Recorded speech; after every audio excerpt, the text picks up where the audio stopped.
اللہ کو ایشور کہے، اللہ کو بھگوان کہے، اللہ کو گاڈ کہے، کچھ بھی کہے، لیکن کہے گا یہ کہ پیدا کرنے والی ذات وہی اللہ کی ہے، اللہ کے علاوہ تو کوئی پیدا نہیں کرتا۔ تو حضرت صالح علیہ السلام نے قوم سے کہا اس ایک خدا کی عبادت کرو جس نے تمہیں پیدا کیا، اور پیدا کہاں سے کیا؟ زمین سے پیدا کیا۔ اب زمین سے تو ہمیں براہ راست پیدا نہیں کیا، مٹی سے پیدا کیا آدم علیہ السلام۔ آدم علیہ السلام کو مٹی سے پیدا کیا، جو انسانیت کی ابتدا، پہلے انسان، اور پہلے انسان کو مٹی سے پیدا کیا تو سارے انسانوں کی اصل مٹی۔ دوسری ایک وجہ یہ بھی ہے کہ یہ باپ کے اندر سے نکلنے والی منی کے اس قطرے سے پیدا ہوتا ہے جو باپ کے صلب سے، پشت سے نکلتی ہے اور وہ منتقل ہوتی ہے، اور یہ منی بنتی ہے غذا سے، اور غذا نکلتی ہے زمین سے۔ لہذا منی کی اصل غذا، غذا کی اصل زمین سے پیدا ہونے والا غلہ۔ اس معنی کے اعتبار سے بھی دیکھا جائے تو انسان کو اللہ نے پیدا کیا مٹی سے۔ تو صالح علیہ السلام نے کہا کہ بھئی میں اس ایک خدا کی عبادت کی طرف تمہیں بلاتا ہوں جس نے تمہیں پیدا کیا مٹی سے۔ یا تو تمہارے پیدا کیے جانے کو بتلاؤ کہ اللہ کے علاوہ کسی اور نے پیدا کیا، اس کو ثابت کرو، اور تم کر نہیں سکتے تو مان لو کہ اللہ نے پیدا کیا، اور جب تم مان لو گے کہ اللہ نے پیدا کیا تو عبادت اسی کی کرو۔ اچھا، صرف مٹی سے پیدا نہیں کیا، مٹی سے پیدا کرنے کے بعد اس مٹی میں تمہیں بسایا۔ اس مٹی میں اللہ تبارک و تعالی نے ہمیں بسایا۔ اس مٹی کو اللہ تبارک و تعالی نے ہمارے چلنے پھرنے کے قابل بنایا۔ اس زمین پر ہم پیر رکھتے ہیں، چلتے ہیں۔ زمین نہ بہت زیادہ سخت ہے نہ بہت زیادہ نرم ہے، اس کو ہم اپنی مرضی کے مطابق اس زمین کا استعمال کرتے ہیں، اس کو کھود کے پانی نکالتے ہیں، اس پر ہل چلاتے ہیں، اس کے سینے کو چیرتے ہیں، اور ہماری مرضی کے مطابق زمین کا استعمال ہم کرتے ہیں، اور زمین ہمارے تابع ہے۔ کبھی وہ ہم سے کوئی بدلہ انتقام نہیں لیتی۔ تو یہ زمین کو انسان کے تابع بنایا، اس کے رہنے کے قابل بنایا، اور زمین سے فائدہ اٹھانے کا اختیار انسانوں کو دیا۔ یہ سب اللہ تبارک و تعالی نے دیا۔ زمین اگر بہت زیادہ نرم ہو جاتی تو انسان پیر رکھتا تو پیر دھستے، بہت زیادہ سخت ہو جاتی لوہے کی طرح تو زمین سے فائدہ نہیں اٹھا سکتا تھا۔ اللہ تبارک و تعالی نے زمین میں بسایا، بسنے کے قابل زمین کو بنایا۔ تو ایک تو تمہیں مٹی سے پیدا کیا، پیدا کرنے والی ذات وہ ہے۔ دوسرا یہ کہ اس زمین کو تمہارے رہنے کے قابل بنایا، تمہارے فائدہ پہنچانے کے قابل بنایا، اور تمہیں اختیار دیا کہ فائدہ اٹھاؤ۔ لہذا اب تک جو بت پرستی کرتے رہے، اب تک جو شرک کرتے رہے، بتوں کے سامنے جھکتے رہے، فاستغفروہ، اب استغفار کرو، فاستغفروہ، استغفار طلب کرو، گناہوں کو بخشواؤ، ثم توبوا الیہ، پھر اس کی طرف متوجہ ہو جاؤ، توبہ کرو۔ حضرت ہود علیہ السلام کے تذکرے میں بھی توبہ استغفار کا تذکرہ آیا تھا، یہاں بھی آ رہا ہے، لیکن یہاں ایک بات زیادہ ہے، اس کے بعد والے ٹکڑے میں ایک بات زیادہ ہے۔ نوح علیہ الصلوۃ والسلام فرمانے کہ بھی انجانے میں شرک ہوا ہوگا، چھوڑ دو کوئی بات نہیں، اب تو استغفار کر لو، توبہ کر لو، اللہ کی طرف متوجہ ہو جاؤ۔ سوال پیدا ہوتا ہے کہ بھی 50 سال 60 سال کی عمر ہو گئی بت پرستی کرتے کرتے، اب توبہ کر لے، استغفار کر لے تو کیا اللہ معاف کرے گا، قبول کرے گا توبہ؟ تو اس کا جواب یہاں دیا گیا، ان ربی قریب مجیب، میرا رب تمہارے سے بہت قریب ہے۔ کہیں تم یہ سوچنے لگو کہ ہم یہاں بیٹھ کر زمین پر رہ کر اللہ کو پکاریں تو وہ سنے گا کہ بھی نہیں۔ یہ شک اگر تمہیں ہے، ان ربی قریب، میرا رب بہت قریب ہے، جواب بھی دیتا ہے، کہا مجیب، جواب بھی دیتا ہے، تمہارے پکارنے کی دیر ہے، تمہارے رجوع کرنے کی دیر ہے، تمہارے اس کی طرف پلٹ کر آنے کی دیر ہے، تم آؤ ایک مرتبہ پکارو، وہ تیار بیٹھا ہے جواب دینے کے لیے۔ ان ربی قریب مجیب،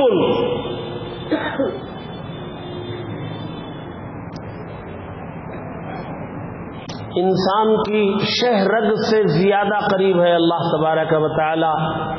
شہرگ وہ ہے جو جانور کو ذبح کرتے ہیں تو جس رگ کے کٹنے سے ذبح مکمل ہو جاتا ہے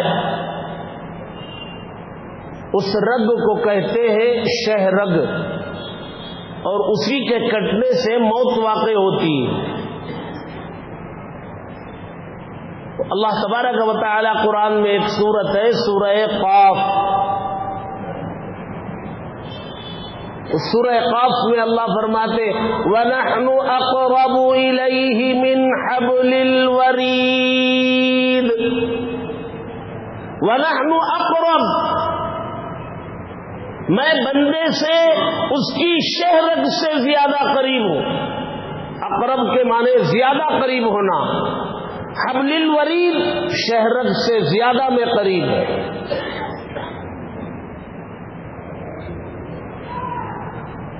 ایک جگہ اللہ تبارک و تعالی فرماتے ادعونی استجب لکم، مجھے پکارو، میں تمہارے پکار کا جواب دینے کے لیے بیٹھا ہوں، تیار ہوں۔ ادعونی استجب لکم، پکارو میں تیار بیٹھا ہوں، کوئی پکارنے والا ہو تو میں جواب دوں۔ ہمارے نبی صلی اللہ علیہ وسلم سے صحابہ اکرام نے سوال کیا کہ ہم اللہ کو پکارتے ہیں، کیا اللہ تبارک و تعالی ہماری آواز سنتے ہیں؟ اللہ تبارک و تعالی نے قرآن میں آیت نازل کی وَإِذَا سَأَلَكَ عِبَادِي عَنِّي، نبی جب آپ سے میرے بندے یہ سوال کرے میرے متعلق، میرے بندے جب آپ سے میرے متعلق پوچھے فَإِنِّي قَرِيبٌ، آپ ان کو جواب دے کہ میں ان سے قریب ہوں، اجیب دعوت الداعی اذا دعانی، میں پکارنے والے کی پکار کا جواب دیتا ہوں جب وہ مجھے پکارتا ہے۔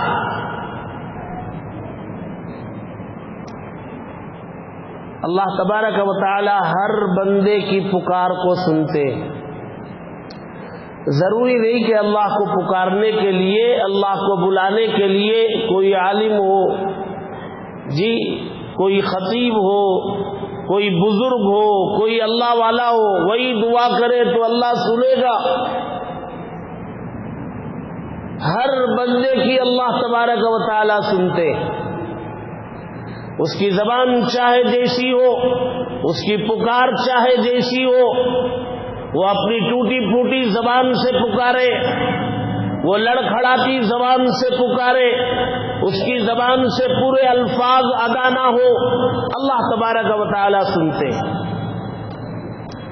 تو حضرت صالح علیہ السلام نے فرمایا میرا رب تو بہت قریب ہے، جواب دینے والا ہے۔ ٹھیک ہے تم نے بت پرستی کر لی، کوئی بات نہیں، آؤ توبہ استغفار کر لو، میرا رب تیار بیٹھا ہے، سنے گا بھی، جواب بھی دے گا، اور تم مانتے بھی ہو کہ پیدا کرنے والا وہی ہے، تو اسی ایک کی عبادت کرو، اس کے علاوہ بتوں کی کیوں عبادت کرتے؟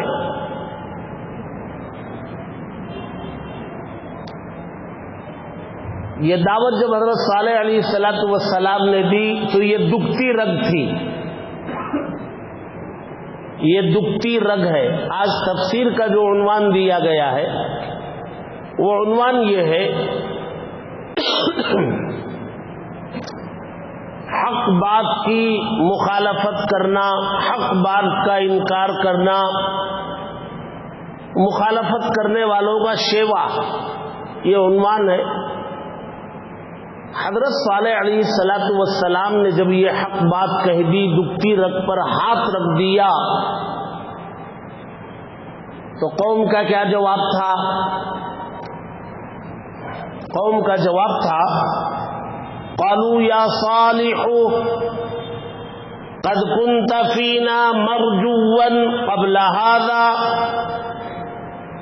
صالح، اس بات کے کہنے سے پہلے تم ہمارے نزدیک مرکز امید تھے، بہت نیک تھے، متقی تھے، پرہیزگار تھے، ہمارے بڑے تھے، ہمارے پیشوا تھے، ہمارے مقتدا تھے، ہم اپنے سروں پر تمہیں رکھنا چاہتے تھے، پلکوں پہ بٹھانا چاہتے تھے، تمہاری بات سننے کے لیے تیار تھے، ہمیں امید تھی کہ تم ہماری قوم میں بہت نام کماؤ گے۔ کب تک وہ کہہ رہے ہیں، حضرت صالح علیہ السلام کی قوم کہہ رہی ہے، قبل ھذا، اس بات کے کہنے سے پہلے۔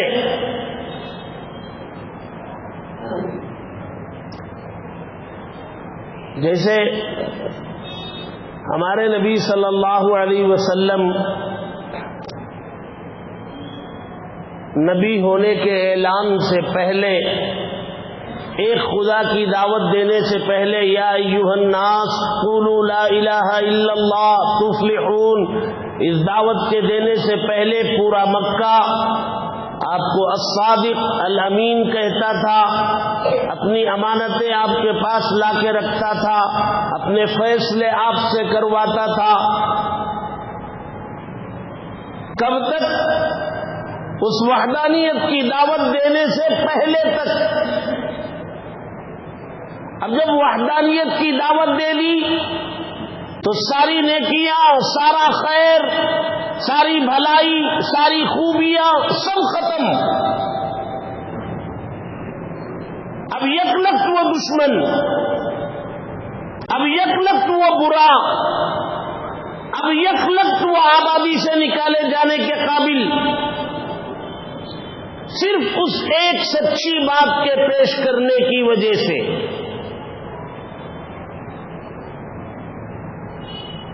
اور یہ بات حضرت صالح علیہ السلام کی قوم نے کہی، یہ انسان کی فطرت ہے۔ آپ کسی کو بھی دیکھ لیں، ایک آدمی سودی کاروبار کرتا ہے، وہ آپ سے بہت اچھا ملتا جلتا بھی ہے، جس دن آپ اس سے یہ کہہ دیں گے کہ بھئی آپ کا جو کاروبار ہے وہ سودی ہے، وہ جائز نہیں ہے، وہ اسلام میں اس سے روکا گیا ہے، منع ہے، حرام ہے، وہ ناراض ہو جائے گا، آپ کی دوستی ختم کر لے گا، نظر کترا کے چلنے لگے گا، اور اس بات کے کہنے سے پہلے تک وہ آپ سے بڑا مانوس تھا، آپ کا دوست تھا۔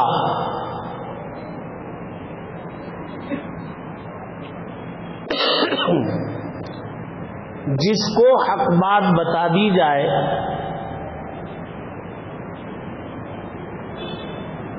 وہاں سے وہ کترانے لگتا ہے۔ یہ انسان کی فطرت میں بہت کم ایسے لوگ ہوتے ہیں جو حق بات کو قبول کرتے ہیں، ان کی تعداد کم ہوتی۔ حضرت صالح علیہ السلام کے ہاتھوں پر ایمان لانے والوں کی تعداد کل 120 تھی، بہت کم، اور ہلاک ہونے والوں کی تعداد جب ان کی قوم پر عذاب آیا ہزاروں میں تھی۔ حق بات یہ بہت جلد انسان قبول نہیں کر پاتا ہے. تو حضرت صالح علیہ السلام کی قوم نے کہا اس سے پہلے تک آپ ہمارے سر پر تھے، سر کا تاج تھے،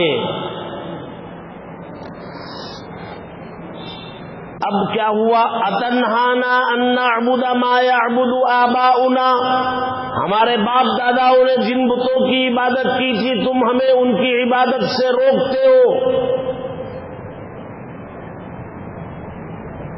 ہوش سنبھالنے سے لے کر کے آج تک ہم نے اپنے باپ داداؤں کو جب بھی دیکھا وہ انہی بتوں کی پوجا کرتے تھے، عبادت کرتے تھے، اور تم آج آ گئے سالے ان کی عبادت سے روکنے والے آپ آج آ گئے.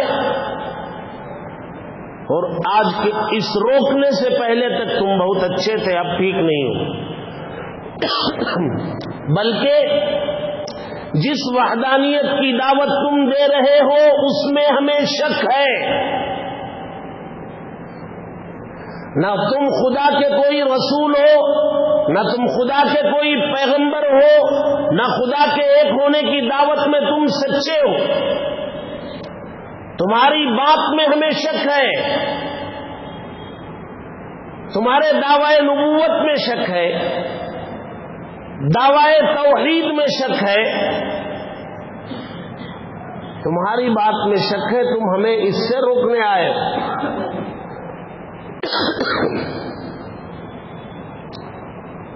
حضرت صالح علیہ السلام نے جواب دیا کہ دیکھو میں دلائل پر ہوں، میں سیدھی راہ پر ہوں، تم دیکھو میں سچی راہ پر ہوں، اور اللہ تبارک و تعالیٰ کی رحمت میرے ساتھ ہے. نبوت سے سرفراز اللہ نے کیا. اگر میں اللہ کی نافرمانی کروں، جھوٹ بولوں، اللہ کی ذات کی طرف جھوٹ کی نسبت کروں تو میری مدد کرنے والا کون ہوگا؟ میں اللہ کی ذات کی طرف نسبت کر کے کوئی بات جھوٹی نہیں بولوں گا، نہیں بول سکتا. اور تم مجھے، تمہاری بات اگر میں مان لوں تو مجھے سوائے نقصان کے کچھ نہیں ہو سکتا. قوم نے دیکھا کہ صالح علیہ السلام پر کوئی اثر نہیں ہو رہا ہے اور وہ ایک خدا کی طرف بلانے سے باز نہیں آتے، رک نہیں رہے. تو قوم نے مشورہ کر کے کہا کہ بھی کسی ایسی چیز کا مطالبہ کر لو جس کو یہ پورا نہ کر سکے. جب پورا نہ کر سکے تو کہہ دینا کہ بھی جب تم وہ پورا کرو گے تب دعوت دینا، جب تک وہ پورا نہ کرو خاموش رہو. مشورہ کیا اور واقعتاً ایک ایسی بات پیش کر دی جس کو پورا کرنا بظاہر ممکن نہیں. کیا پیش کر دیا؟ کہا صالح اگر تم اپنی بات میں سچے ہو نا اور تم یہ چاہتے ہو کہ ہم تمہاری بات مان لیں تو ایسا کرو، یہ جو پہاڑ ہے نا اس پہاڑ سے ایک اونٹنی کو نکالو، زندہ اونٹنی، اور وہ اونٹنی حاملہ ہو، گابھن ہو، اور وہ پہاڑ سے نکلے، پتھر شق ہو اس میں سے وہ نکلے، اور نکلنے کے بعد وہ بچہ بھی جنے اور ہم اپنی آنکھوں سے اس کو دیکھ لیں. ظاہر سی بات ہے انسان کی عقل تو کام نہیں کرے گی. یہ ایسا مطالبہ تھا ان کے اپنے خیال میں کہ صالح علیہ السلام کبھی پورا کر نہیں پائیں گے، نہیں پورا کر پائیں گے تو ہم کہیں گے کبھی دعوت مت دو. ایک خدا کی دعوت زبان پر نہیں لانا، کبھی ایک خدا کی بات لانا ہو ہمارا مطالبہ پورا کرو پھر یہ بات کرو. اور ان کے خیال میں یہ مطالبہ پورا کیا نہیں جا سکتا تو لہذا کبھی یہ بات ہمارے کانوں سے ٹکرائے گی بھی نہیں. انہوں نے سمجھ لیا کہ اب یہ مسئلہ ختم. حضرت صالح علیہ السلام نے اللہ سے دعا کی، قوم کا یہ مطالبہ ہے. اللہ تبارک و تعالی نے جواب دیا کہ ہاں یہ مطالبہ پورا کر دیا جائے گا، لیکن اس مطالبے کے پورا کیے جانے کے بعد بھی اگر شرارت باقی رہی تو پھر عمومی عذاب آئے گا، پوری قوم ہلاک کر دی جائے گی. اس اونٹنی کے چٹان سے نکالے جانے کے بعد بری نیت سے کوئی اس اونٹنی کی طرف دیکھے گا نہیں، کوئی اس کو نقصان نہیں پہنچائے گا، وہ زمین میں چلے گی پھرے گی،